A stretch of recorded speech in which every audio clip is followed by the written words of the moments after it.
Okay, let's continue back to this question. Explain why both metal and non-metal parts are found in an electrical appliance.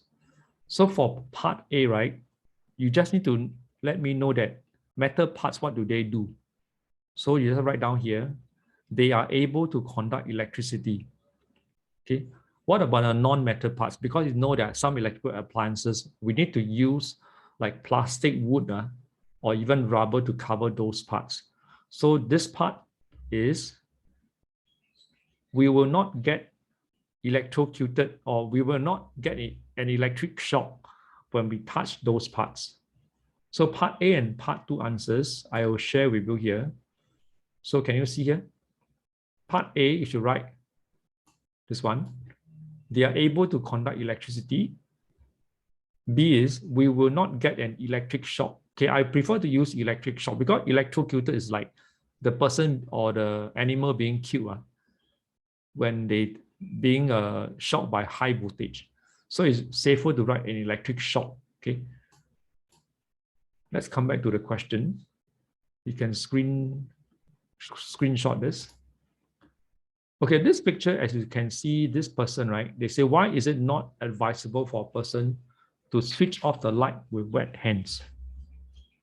Okay, because water is a conductor of electricity. So you mentioned by saying water is a conductor of electricity, the person might get an electric shock. Okay, water is a conductor of electricity, the person might get an electric shock. Okay, by the way, water is actually not a good conductor of electricity. It is just a normal conductor. But if you add salt to water, like let's say seawater contains salt, right? The conductivity would increase. Okay, pure water can conduct electricity, but salt water can even conduct electricity better. Okay, so you refer to here. And then here, okay, this is actually something quite dangerous. Duly switch off the lights with a wet hand and got an electric shock. I think this shock is quite serious.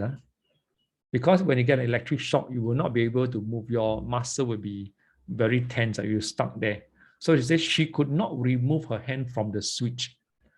Suggest two things her brother Alfred could do to save her. Because if Alfred did not respond in time, her sister will be killed by the high voltage. So suggestion number one is the faster you might react fast, right? You switch off the main electrical supply, okay? Turn off the main electricity supply. Okay, number two, let's say he's near to her enough and he has some electrical insulator, for example, like a wooden stick, because wood is an insulator of electricity, right? You can use a stick to brush her hand off from the switch. Okay, don't use a bare hand because you may contribute to the electric current. That means you will also be electric shock. Okay, so you can say use a wooden stick or a wooden ruler to brush her hand away or brush her hand off from the switch. Okay, the other way is rubber gloves, right? Rubber is also an insulator. Or maybe her brother is wearing a rubber shoe. You can use a rubber shoe to brush her hand off from the switch. So these are possible answers, as you can see here. Suggestion one, switch off the main electrical supply. Use an insulator. So this is an electrical insulator, right? To knock her arms away from the switch. Okay, I'd like to show you some video clips of some animals getting electrical shocks. So these are extracted from a YouTube video.